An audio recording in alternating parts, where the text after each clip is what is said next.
Savitri silks చేనేత వస్త్రాల అద్భుత ప్రపంచం. సంప్రదాయం స్టైల్ ఒకే చోట. నమస్కారం, వెల్కమ్ టు ఐడ్రీమ్. నేను విజిత. ప్రస్తుతం మనతో పాటు ఉన్నారు శివరుద్ర సాధు స్వామీజీ. ఇప్పుడు వారితో మాట్లాడి మన సందేహాలన్నింటినీ నివృత్తి చేసుకుందాం. నమస్కారం గురువుగారు. నమస్కారం తల్లి. గురువుగారు, చాలా మంది భార్యాభర్తలు పెళ్లి తర్వాత కొద్ది రోజులు బాగానే ఉన్న తర్వాత తప్పటడుగులు వేస్తున్నారు. అవును తల్లి. ఇలాంటివి రోజు రోజుకి చాలా ఎక్కువగా చూస్తున్నాం, మనం పెరిగిపోతూనే ఉన్నాయి ఇలాంటి సంఖ్య అనేది. వీటన్నిటికీ అడ్డుకట్ట వేయడం సాధ్యం కాదంటారా గురువుగారు? ఖచ్చితంగా. మీరంటున్న సమాజంలో ఈ ప్రశ్నకి విలువైన సమాధానాలు మనం చాలా విధంగా మాట్లాడవచ్చు. తప్పటడుగులు అంటే మ్యాక్సిమం మాట్లాడేది వాళ్ళ చెడు మార్గం అనేది ఎక్కడి నుంచి మొదలైంది? ఫైనాన్స్. బాగా గమనించి వెళ్తే డబ్బుల గురించి తప్పితే ఏ స్త్రీ తన శరీరాన్ని తీసుకెళ్ళి ఎవరికి ఇవ్వదు. కూటి కోసమే. డబ్బులు అంటే మళ్ళీ లక్షలు సంపాదించేసో లేకపోతే బిల్డింగ్లు కట్టడానికి కాదు, కేవలం కూటి కోసము, కన్న పిల్లల కోసం తప్పితే ఏ స్త్రీ కూడా శరీరానికి అలా వెళ్ళదు. ఒక విషయం, తప్పటడుగులు భార్యాభర్తలు ఎందుకు జరుగుతుంది అంటే ఒకటి మనం స్పష్టంగా గమనించాల్సింది ఏంటంటే, ఒక భర్త ఒక భార్య శారీరకంగా బాగుంటేనే సంసారం బాగుంటుంది అనేది నానుడిలో ఉన్నాయి. దానికి మన శాస్త్ర గ్రంథాల్లో ఈ అజంతా, ఎల్లోరా శిల్పాలలో అవన్నీ రాసి కూడా ఉంటాయి, చిత్రాలే ఉంటాయి, డైరెక్ట్ శిల్పాలే ఉంటాయి ఏ విధంగా ఉండాలని. దాని విలువ ఎలా చెప్పుకోవాలంటమ్మా, ఇక్కడ తప్పటడుగులు పెళ్ళైనాకనే చేస్తున్నారు అనడం అధర్మమైన ప్రశ్న. ధర్మమైన ప్రశ్న ఏంటంటే అసలు ఎందుకు చేస్తున్నారు? పెళ్ళి కాని వాళ్ళు, పెళ్ళి అయిన వాళ్ళు, ఆడవాళ్ళు, ఒంటరిగా ఉండేవాళ్ళు, కొందరు వ్యక్తుల ద్వారా మీరు అడిగిన ఈ ప్రశ్నకి ఒక రూపం వచ్చింది. మగవాడు బాగా బానిస దేనికైతున్నాడు ఈ మధ్య అంటమ్మా? తాగడం. తాగిన తర్వాత ఈ సిగరెట్స్, ధూమపానాలు, బిచ్చలవిడితనం. ఒక్కటి నువ్వు బాగా గమనించి చూడమ్మా, ఒక భర్త ఒక భార్య ఒక భర్త ఏం ఆశిస్తాడు తెలుసా అమ్మా? ఒక భర్త గురించి భార్య ఏం ఆలోచిస్తుంది? చాలా సింపుల్గా, నన్ను పట్టించుకోవడం అని అంటే ఏ విధంగా పట్టించుకోవాలి? తిన్నవా, ఉన్నవా, ఇంక ఇంట్లో ఏ విధంగా ఈ చూసే ఏమైనా నెలకి కావాల్సిన వసతులు చూసుకోవడమా, ఈ బాధ్యత చూసుకొని ఇక్కడికి ఒక వారానికో లేకపోతే నెలకు తిరగడం. ఇంతకు మించి ఓ స్త్రీ అయితే ఇంకేం ఆలోచించదు. 7 వారాలు నగలు అడిగేటోళ్ళు ఉన్నారు అమ్మ, ఇప్పట్లో లేరు. 7 రోజుల్లో ఒకరోజు తిప్పమనేటోళ్ళు ఉన్నారు. ఆ విషయం అని ఈ మగవాడు తెలుసుకోలేకపోతున్నాడు. ఒకటి, ఈ మగవానికి చెప్పేటోళ్ళు కూడా లేరమ్మా. అదొక పెద్ద సమస్య ఇక్కడ. తల్లిదండ్రులు కూడా చెప్పేటోళ్ళు లేరు ఈ రోజుల్లో. నన్ను కోపంగా చూసింది అని అంటాడు. ఆయన కోపంగా ఎందుకు చూస్తుంది? భార్య గురించి చెప్తే ఈయన ఎట్లా నమ్ముతాడు? అలా ఆడపిల్ల గురించి తక్కువ అంచనా వేయడం మొదలుపెట్టారు. ఒక విషయం అమ్మ, ఒక స్త్రీ తప్పు చేస్తుంది అనడానికి గల ముఖ్యమైన విషయం, ఇంట్లో నీవు వెలిగించాల్సిన దీపాన్ని వెలిగించకపోతే మరి కన్న పిల్లలు ఎక్కడికి పోవాలి? అదే నువ్వు బాగా వ్యసనపరుడై అప్పులు చేసి అదే ఇంటికి వచ్చి ఈమెని ఇష్టం ఉన్నట్టుగా చెడు మాటలు మాట్లాడితే సమస్యకి నువ్వు సమస్య అయిపోయినావు అక్కడ. ఒక స్త్రీకి ఈ భర్త రాను రాను రాను రాను రాను ఏమైపోయాడు తెలుసా అమ్మ? ఈ పిల్లలతో పాటు ఈయన కూడా ఒక పిల్లగాడు అయిపోయాడు. ఇక డబ్బులు, ఇల్లు, సంసారం ఈయనకు కూడా ఇవ్వాలి. 50 ఈయనకు 100. అలా చేసేటోళ్ళు ఎంతమంది లేరు తల్లి? మళ్ళీ ఈ ఇచ్చిన 100 దాగొచ్చే కొట్టేటోడు. అలాంటి సమాజాన్ని గురించి మీరు అడిగిన ఈ ప్రశ్న, స్త్రీ తప్పటడుగులు ఇప్పటివరకు వేయలేదమ్మా. కేవలం కూటి కోసం, ఇంటి కోసమే వేసింది. అలాంటి స్త్రీ తప్పు చేసిందని ధర్మశాస్త్రాల్లో రాసి లేదమ్మా. అది తప్పు అని రాసిన, ధర్మం అని రాసిన వారికి పెన్ను పట్టుకునే ధైర్యం ఇంకా రాలేదు, రాదు కూడా. ఎందుకంటే కూటి కోసమే చేస్తున్నా అని చెప్పేసేసి ఎన్నిసార్లు ఎంతమంది స్త్రీలు ఎన్ని సందర్భాల్లో ఎన్ని బాధలు పడలేరు. పైశాచిత్కానికి నన్ను సుఖపెడతలేడు నా మగవాడు అని చెప్పేసి ఆడది ఎప్పుడు వెళ్ళలేదమ్మా బయటికి. మీరన్నా 5%, 10% మంది చాలా తక్కువ, అది వేరు లెక్క. 90% నా ఇంటి ఆడపిల్లలు కానీ, ఈ సమాజంలో ఉన్న ఆడపిల్లలు కానీ, ఏ దేశంలో ఉన్న ఆడపిల్లలు కానీ ఒక ఆలోచన అనే దానితో తప్పితే డబ్బు కోసం పోవట్లేరు. తప్పు. పొద్దున పోతే సాయంత్రం వచ్చే భర్త తాగే వస్తున్నాడే కానీ ఏమైనా తెస్తున్నాడా అమ్మ? తెస్తలేడు తల్లి. మీకు ఇంకో విషయం ఏంటంటే అమ్మ చెప్పేది, ఈ భర్త ఏం తెస్తున్నాడో, ఈ భార్య ఏం చేస్తుందో పిల్లలు కూడా చూస్తున్నారమ్మా. We're not giving hopes to the future. We're giving only simple pressure, communication heavy చేస్తున్నాం, డబ్బులు డబ్బులు డబ్బులు డబ్బులు డబ్బులు డబ్బులు గొడవ. ఆ కిరాయి అనేది ఎవరు కనిపెట్టారో కానీ నెల తిరిగేలోపు కట్టేస్తామా? ఈ ఆడపిల్ల ఎక్కడ పోతుందమ్మా? వచ్చినవాడు ఇంట్లో ఉన్న ఆడపిల్లని అడుగుతాడు కిరాయి అనో రెంట్ అనో, నీవు పోయిన వాడు ఎన్నో ఉంటావు. ఎంత అవమానం ఫీల్ అవుతుందా అమ్మాయి? ఎంత చిన్న చూపు అనిపిస్తుంది. మళ్ళీ అందులో రిస్ట్రిక్షన్స్, 10,000 కట్టాలి. అలా ఎందరో ఆడపిల్లలు కూటి కోసమే తప్పితే ఇక్కడ కూడా చెడుగా కావాల్సుకొని ప్యాషనేట్గా పోతలేరమ్మా. ఒక్క మాటలో గమనించి చూడమ్మా, 90% మందిని పక్కన పెట్టి 10%లో నువ్వన్న ఈ చెడు మార్గం ఎత్తుకున్న వాళ్ళు ఎంతమంది సుఖభోగాలు అనుభవించి పెద్ద పెద్ద బిల్డింగ్లు కట్టి ఎక్కడ లేని రాజ్యాన్ని చూసిన వాళ్ళు ఉన్నారు చెప్పమ్మా. ఎక్కడో 2-3 చూసావు కానీ ఈ 95%, 99% నాకు తెలిసి లేరమ్మా. బాధలు ఎలా చెప్తారంటే, ఇప్పుడు 3 పూటలు తిండి అయితే తినక తప్పదు మానవుడు, పిల్లలకైతే తప్పదు కదా. ఏ స్త్రీ కూడా ఇంకో విషయం బాగా గమనించాల్సింది, పిల్లలు ఇల్లు ఉన్న స్త్రీ తప్పితే ఒంటరిగా ఉన్న స్త్రీ నువ్వన్న తప్పుడు పని చేయదు. రాసి పెట్టుకోండి, కావాలంటే మళ్ళీ మనం ఎంక్వైరీ చేయవచ్చు. ఎక్కడన్నా పోయి కూర్చొని అడుక్కుంటుంది, తింటుంది. ఎవరో ఒకరు పెట్టరా? పెట్టలేనిది ఆ పిల్లలకే. చూయించాల్సింది ఆ ఇల్లు. నెల తిరగగానే 15,000-20,000 ఖర్చా. మరి ఏం చేయాలి ఈ ఇల్లు? అలా చెడుగా పోతున్నావా అన్న సమాజం ఉన్నది, లేదని కాదు. ఇందులోనే వాటన్నింటినీ గెలిచే కష్టపడే తరుణం ఉన్న స్త్రీలు ఉన్నారు ఇక్కడ. మీరు అడిగిన ప్రశ్నకి జవాబు చెప్తున్నా, కూటి కోసమే తప్పితే వాళ్ళు ఎక్కడ శారీరక సంభోగాలకి వెళ్ళట్లేరు, వాళ్ళ యొక్క మానసిక స్థితిగతులు గెలవడానికి వెళ్తున్నారు.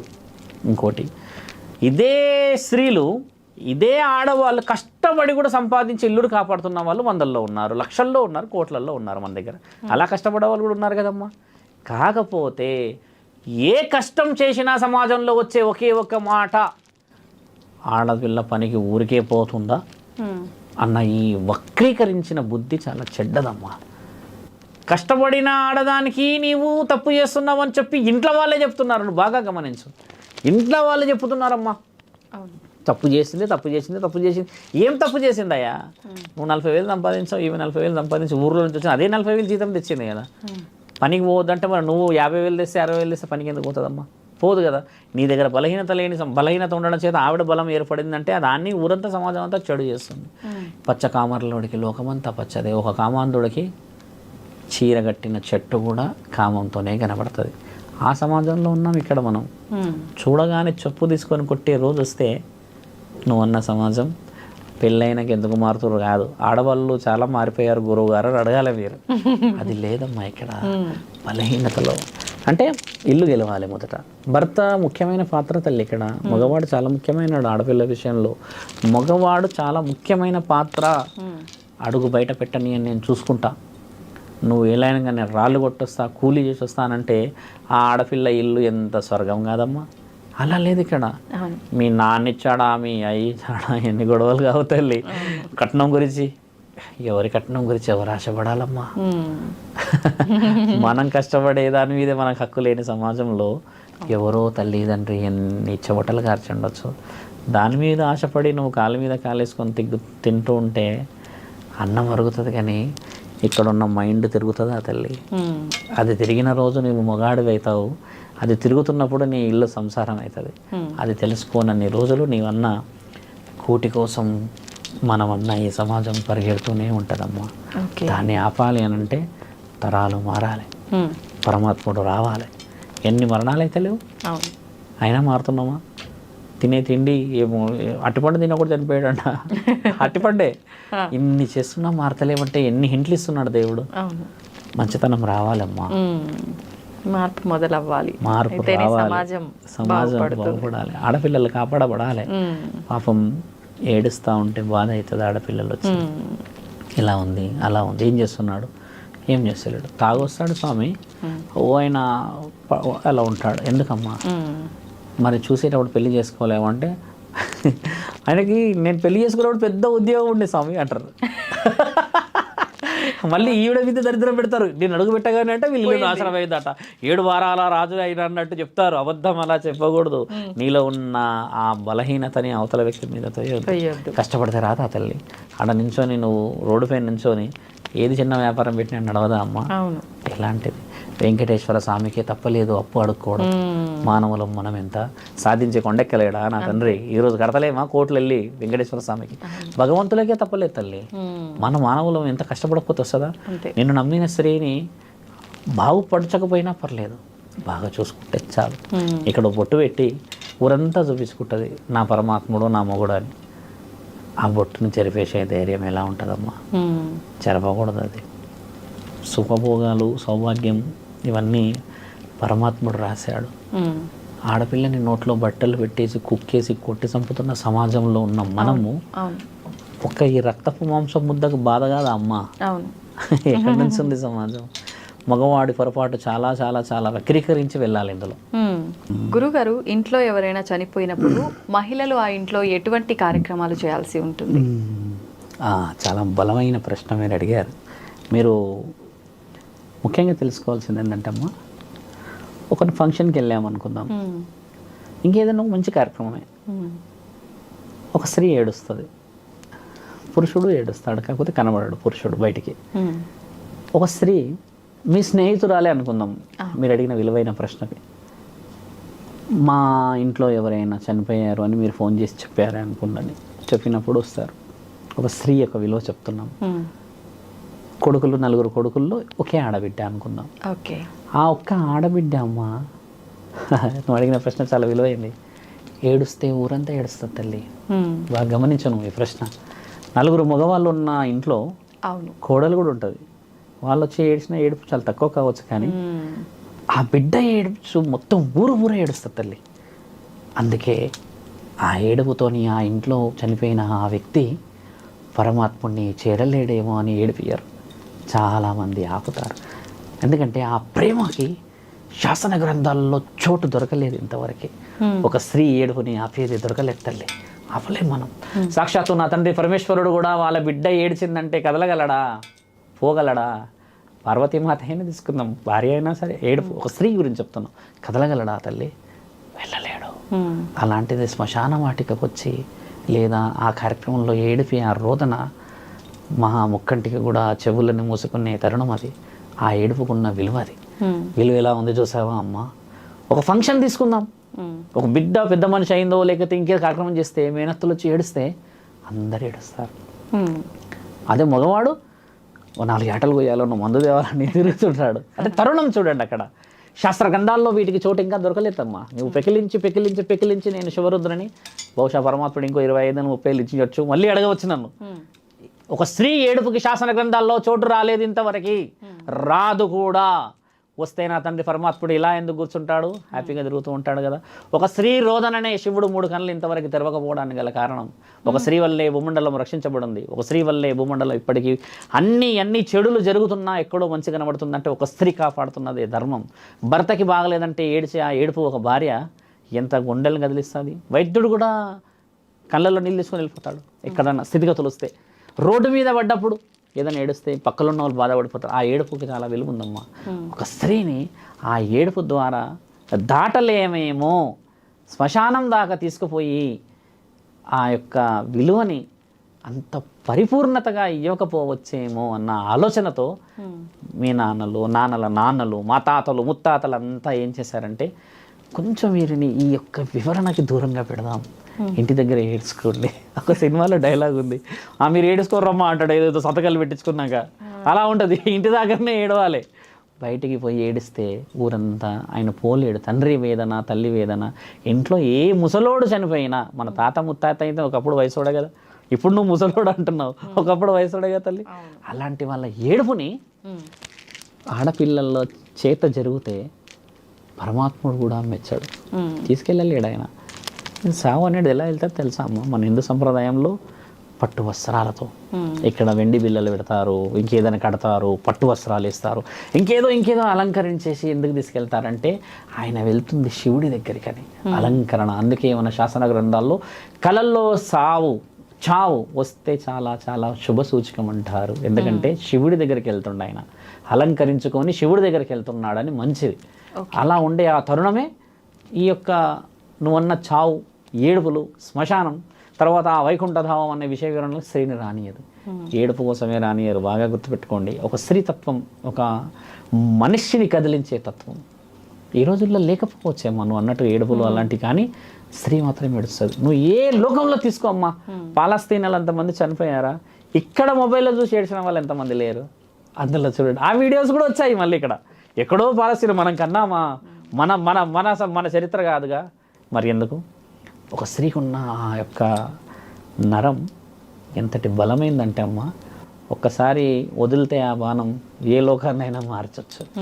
అందుకనమ్మా వేర్ బార్న్ విత్ ఎమోషన్స్. అందుకని నువ్వు అన్న స్త్రీ ధర్మంలో ముఖ్యమైనది ఏంటంటే అమ్మా, ఒక స్త్రీ ఏడుపు చాలా చాలా చాలా పవిత్రమైనది. అందుకని ఊరంతా ఆ యొక్క ఏడుపుకే వత్తాసు పలుకుతారు. మగవాడు కూడా ఏడ్చేస్తాడు తల్లి. అంత కర్కశంగా ఉన్న మగవాళ్ళు కూడా ఏడ్చేస్తారు ఆ స్త్రీ ఏడిపిని. ఎన్ని జ్ఞాపకాలు చెప్తుంది అప్పుడు ఏడ్చినప్పుడు. ఆ తరుణమే చాలా గొప్పది. కాబట్టి అందుకని తప్పితే ఈవిడ వస్తే అరిష్టమో దరిద్రమో కాదు. మన ప్రేమని అంత స్పష్టంగా చెప్పి ఏడుస్తుంటే మనం కదలలేముగా తల్లి. అలాంటి సందర్భం చాలా చాలా గొప్పది. బహుశా చాలా తక్కువ శాతంగా ఈ విషయాలు మాట్లాడతారు. మీరు ఇది చెప్పడం కూడా గొప్ప కార్యక్రమం. చాలామంది ఏడుస్తారమ్మా. మేము ముస్లిం సాగు కూడా ఈ మధ్య కాలంలో వెళ్ళాము. ఒక రోదనమ్మా ఏడుపు ఆడవాళ్ళది. మగవాళ్ళు ఇట్లా నిలబడతారు ఇక వీరుల్లాగా ఏడవద్దని, వాళ్ళకి లోపల ఉంటుంది ఏడుపు. ఓకే, గురువుగారు ఆడవాళ్ళని చాలా వరకు శ్మశానం దాకా రానివ్వరు.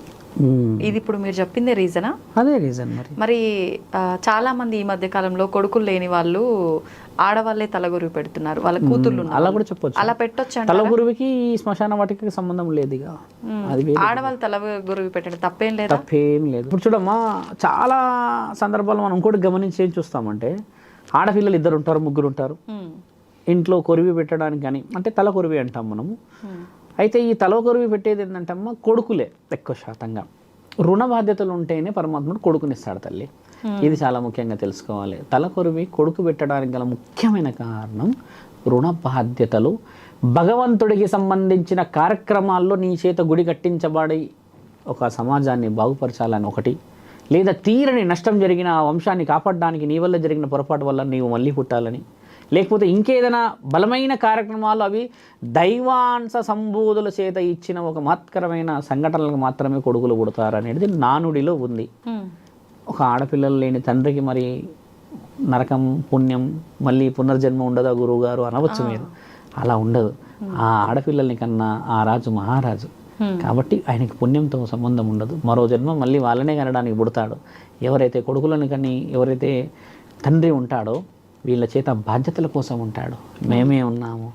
మా తండ్రి అమ్మ గత 35 ఏళ్ళ నుంచి భిక్షాటన చేస్తున్నాడు. మీకు తెలుసా అమ్మ? మా తండ్రి ఎక్కడున్నాడో మాకు తెలియదు ఇప్పటికీ. శివరుద్ర అంటే నా పేరు కదా.